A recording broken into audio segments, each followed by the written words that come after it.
That's good.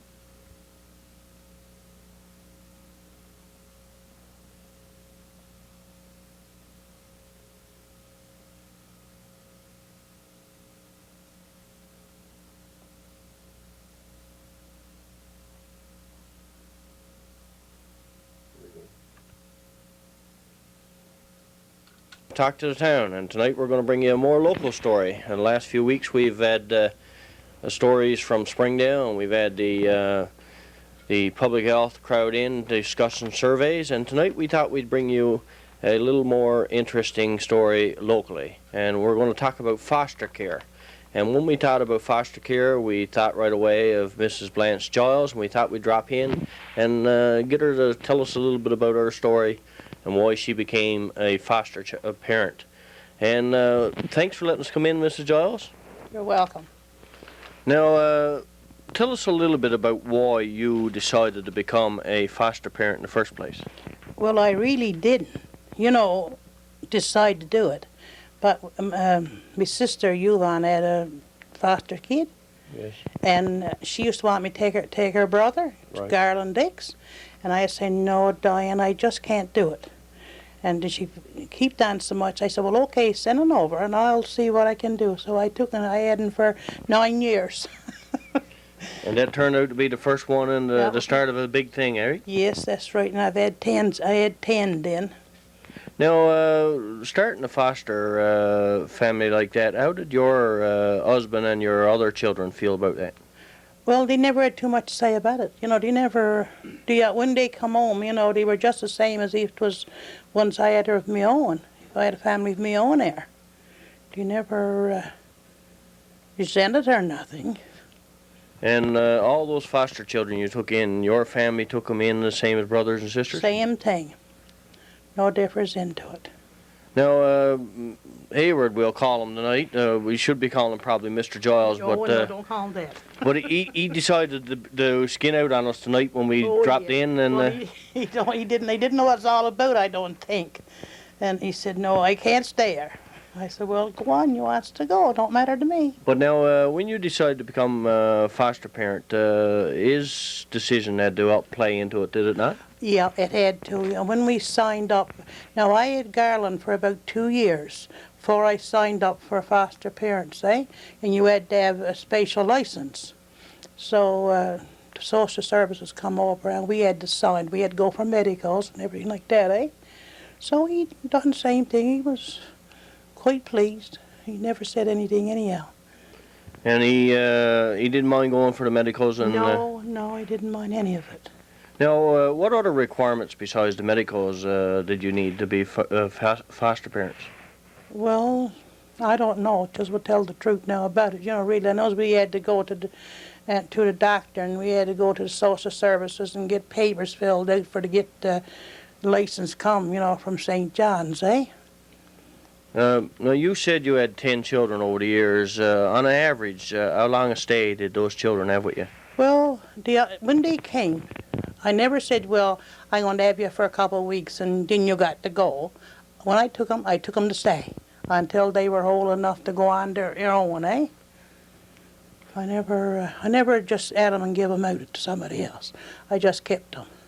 Now, when I guess the social services called and said they had another foster child for you, was there a preference of backgrounds and things like that you wanted to check? No, nothing like that was told to you.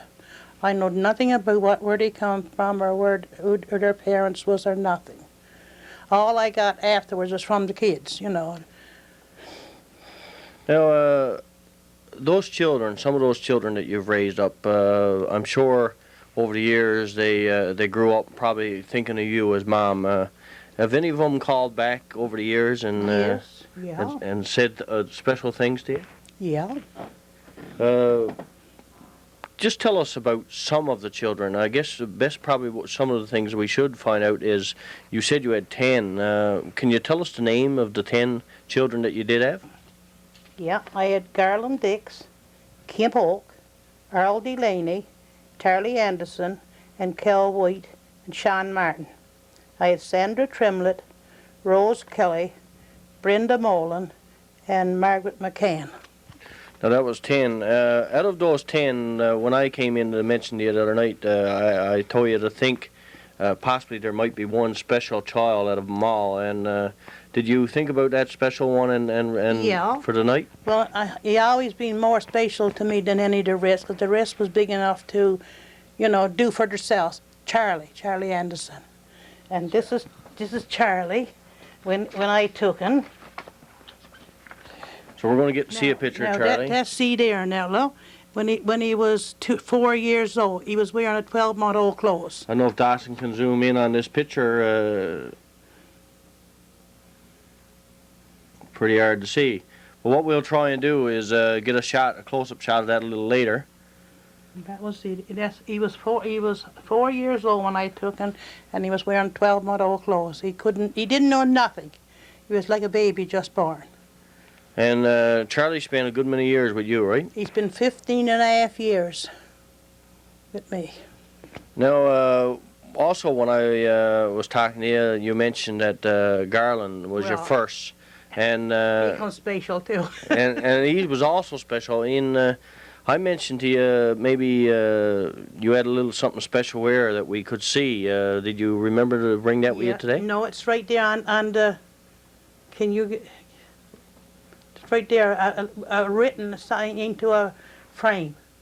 Just right there on the edge, right there, yeah. Now, while we're waiting for somebody to bring that to us, this is something that he sent to you and meant a lot to you, right? Yes, it sure do. I think if he had sent me $1,000, I don't think I would have thought so much about it. Now, for some of the people out there, I'll read some of what's there. It says to Blanch and Edward Giles, and it's a poem. And this young fellow, this Garland, what did you say his name? Dix. Garland Dix, wrote to Blanch and Edward Giles. When I was 9 years old, my mother told me I had to go. She said, I am working too hard and can't take any more. Raising 9 children has been a big chore. So off I went to foster homes all over Green Bay. I did roam.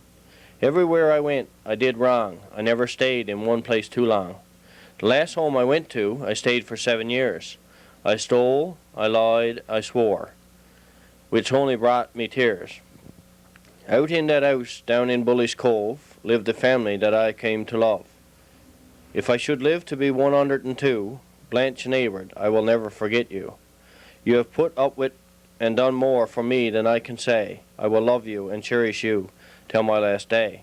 Take care and be of good cheer. I hope to see you every year. Now, does he come back to visit every year? Oh, he lives down in Arizabur now. Oh, yes, every time most every time he goes to Springdale, he comes up. Oh, yes, he always comes there. And even when he was in the army and stuff, you know, he still, when his holidays was, he still come. And when we was up in Sudbury for 2 years, that he took his holidays and came up to see us up in Sudbury. Now, we mentioned just now Charlie was the youngest. What other age groups did you take in? Was there any teenagers? Or Yeah, those teenagers. 2 or 3 or 4 or 5 of them was teenagers. So they didn't have to stay so long, I guess. Well, they stayed till they finished school. Yeah. And then, you know, 3 and 4 and 5 years like that. And that was they came in and became part of your family. Now Same thing. There's no difference in them. Let's have a look at some of the other pictures. And as you're showing us some of the pictures, tell us a little story. Well, that's Garland Dix, the first one I took. This is when he was obviously in the army. Yes, when he was in the army, yeah. There's Garland Dix, and a picture when he was in the army. And that's Charlie Anderson. There's Charlie. When he got older. And this one is Sandra Trimlett, as I adopted her.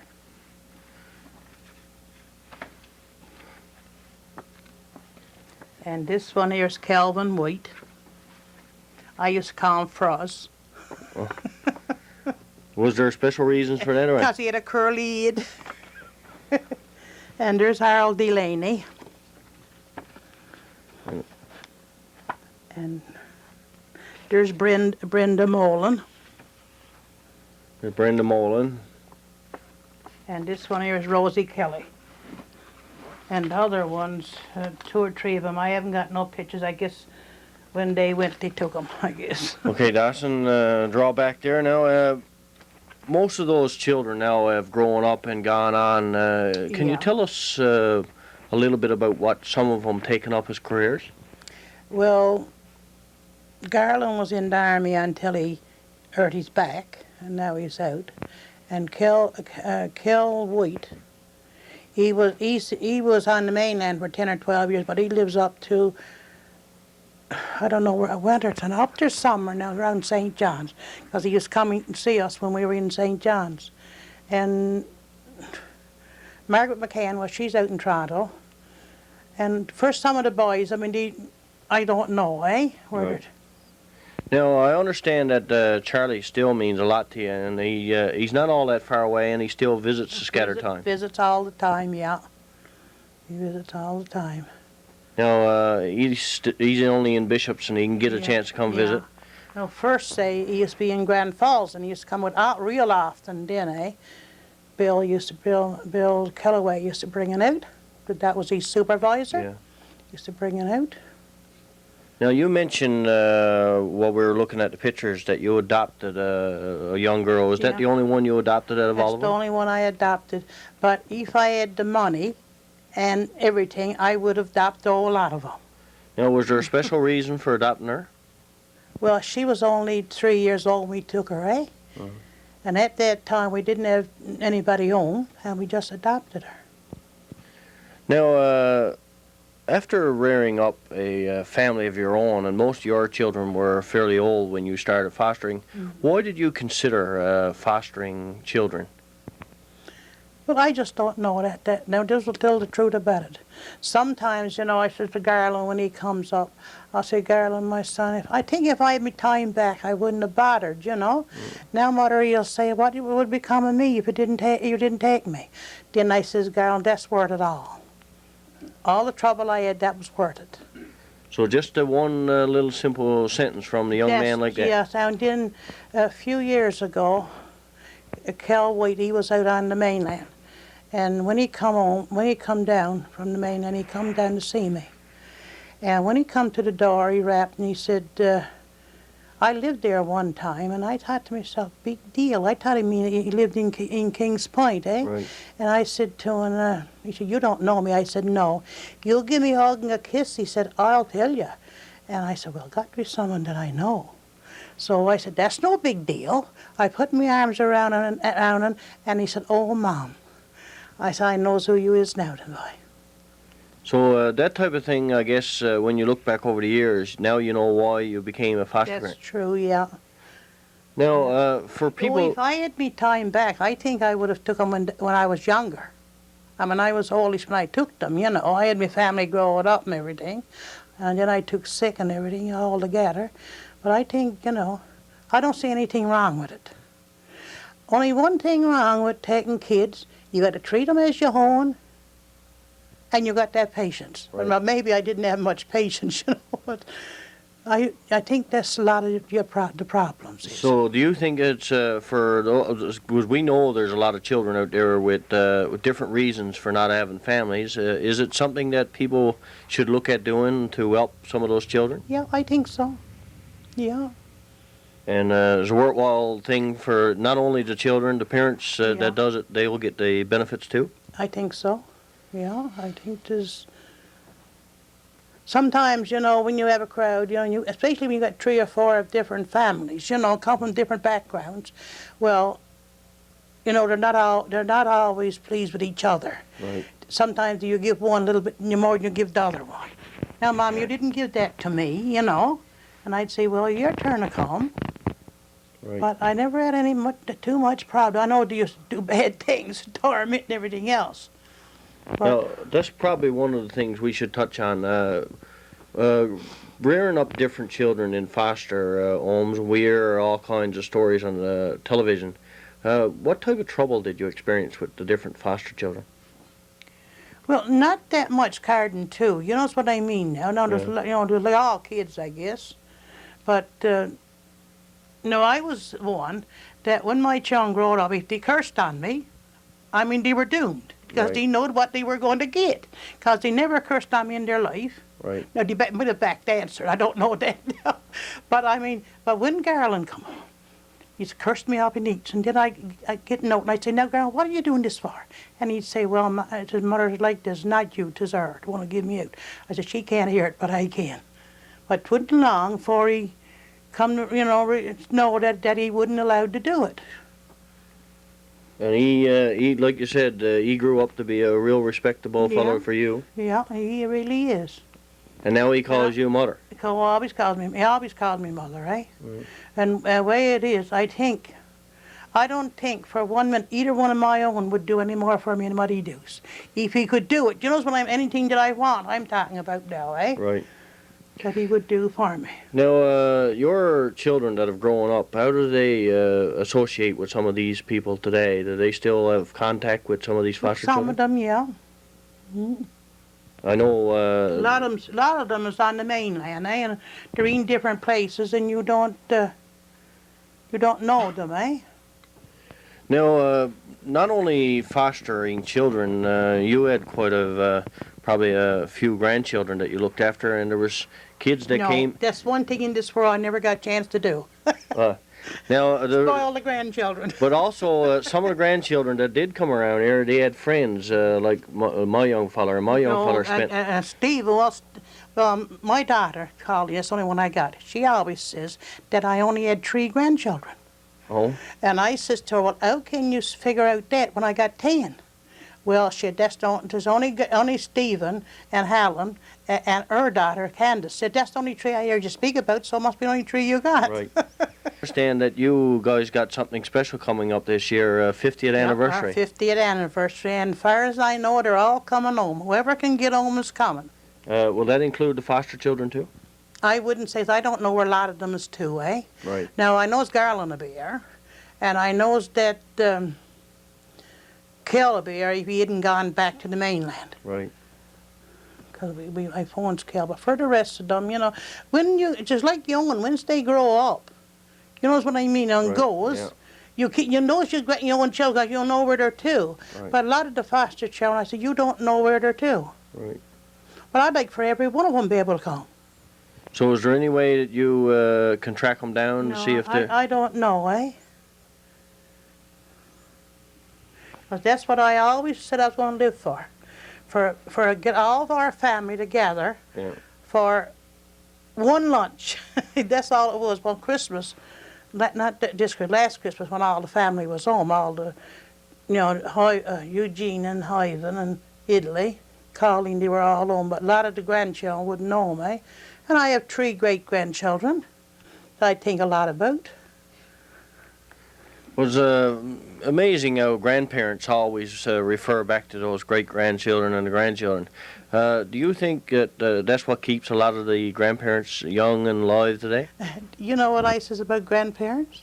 And that you got take some for spoil. When you want to give them up, you can give them back to their parents. But you couldn't do that with young ones. You can always send them back, right? Yes. Now, I know we've come in and took up a little bit of your time, but for the people that's watching this and is looking as fostering children, what would you say that would be the most important thing that they should think about before they decide to become foster parents?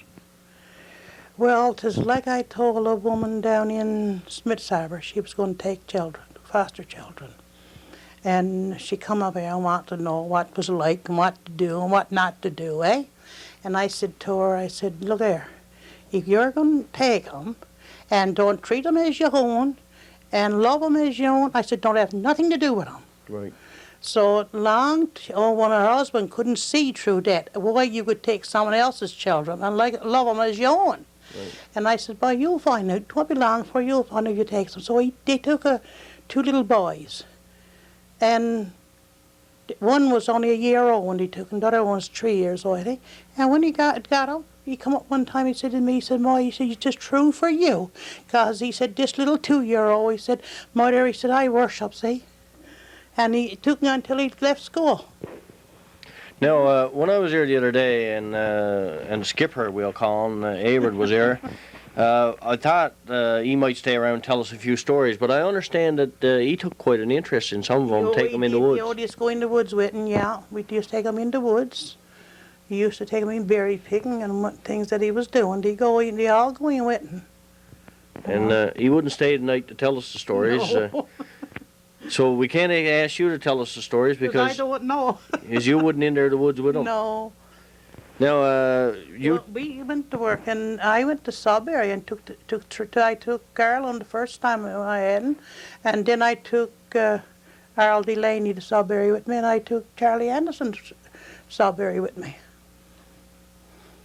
well, that was a big task in. Yeah. Now, was that for holidays, or you move Yes, up there to no, live? for holidays. Just for holidays. Mhm. Now, I know when they were here going to school, how did the other children, knowing that they were foster children, how did they react to some of the kids that you had here? Well, with them, they never was showing or talked about it, anything, you know. Mm. They just took it for granted. Well, I tell you how I figured on it. They had took for granted that, well, she'll have me for so long, then she'll declare me. Well, I got to go with somebody else. And I think that's a lot as the problem with foster children today, that they're sent from place to place. You'll have them for a month or two or three, and then they'll send them to somebody else. Well, what I look at, they got to learn my rules. They go to the next place, they get to learn their rules, Right. and they get so confused they don't know where they're to. Now, also, kids that's moving around like that, they become very shy and hard to get along with. Yeah. Did you experience any of that? Yeah. And how did you overcome that type of Well, thing? I never used to ask them why they were put out. I never used to ask them anything, but whenever they got the chance, when I know they were, they'd always say to me, these little things, so many things to a time, Right. and they'd tell me then, what was it all about. And as a foster parent, how did that make you feel knowing the stories that they came from? Well, a lot of it I couldn't understand how a mother could do it, because I didn't, and I couldn't, and I knows mine didn't, and I couldn't expect to see, because I wouldn't be able to give a child out. But if we refer back to this little poem that Garland wrote there, and he says, his mother said, "I am working too hard and can't take any more." Would that be a reason to give up a child? Not to me. Because I think, just say it this way, and I only had 5, but if my 5 kids, if they were to die, or if we separated or not, it wouldn't matter. I wouldn't give them up. Suppose we didn't have too much to eat. Now, do you think the times back 20, 25 years ago was different than what they are today, or is today's foster children the same thing? I guess they're the same thing. I guess they're still, Same reasons all along for being put out? I think, I think, that they just don't want them or something. I just don't know what it's all about. Now, I understand you had to give up because of sickness and that, but Yeah. if you weren't sick and had to give up because of sickness, do you think you'd still at it today? I guess I would. I think I would, yeah. I think that if I was hadn't had to go I went to Sudbury because I was sick, and if I wasn't under doctor's care, but when I was up there, they phoned me 3 or 4 times from Springdale, asked me to come back and take back Charlie. But I was sick, I was under doctor's care, and I couldn't leave, so You couldn't do it. no, I couldn't do it. When he come back, then they asked me, will I still take him back? And I said, well, I didn't see the benefit in taking him back when I was sick. Right. Now, thanks for letting us come in and experience some of what a foster parent went through. And I don't know many of the people in this area that might be foster parents. Were you the only one that you know of, or would there be No. more in this area? Well, my sister Yvonne, she had 6 or 7. Yeah. Georgina Snow had foster children. I don't know. So there's more out here in the Kings Point area than... Yeah. Now, those people, I guess, are like teachers and police officers and other things. They got to be special people to be able to take other people's children and look after them as their own, right? I guess so. But when I took Charlie, I mean, he didn't know anything. He was only an infant baby, but he was, Right. he was 4 years old. And so do you want? And then when he got 6, I had 2 years to go to school. And I said to him, no, I can't understand how I could teach him in 2 years what he lost in 4 years. Right. Hey, I said, I'll do what I can do, but I'm clear of that. I said, I don't know what to do with him. 'Cause I had no training about learning how to talk and what to say. Right. So did he accomplish anything in school after? Well, he accomplished a lot, as far as I know, when he went to Springdale School. Right. He was going to Springdale. He never went to school there. He went to Springdale. And now Charlie has grown up to be a good young man, He's a big man, too. Yes, he is. Yeah, he's about 180 pounds, I guess. And still living in Bishop Falls. He I lives in understand. Bishop Right. Falls, yeah. Now, in Bishop Falls, he haven't got his own home. Now, that's wrong. He got, they're renting a place for him, but Right. it's all in his own name, and, So anyways, again, thanks for letting us come in, and hopefully in the future, if there's anything other interesting stories around here that people give us the ideas, we'll drop into anybody's house that's got an interesting story to let us know and let the people around this area know. Tune in again next week, same time.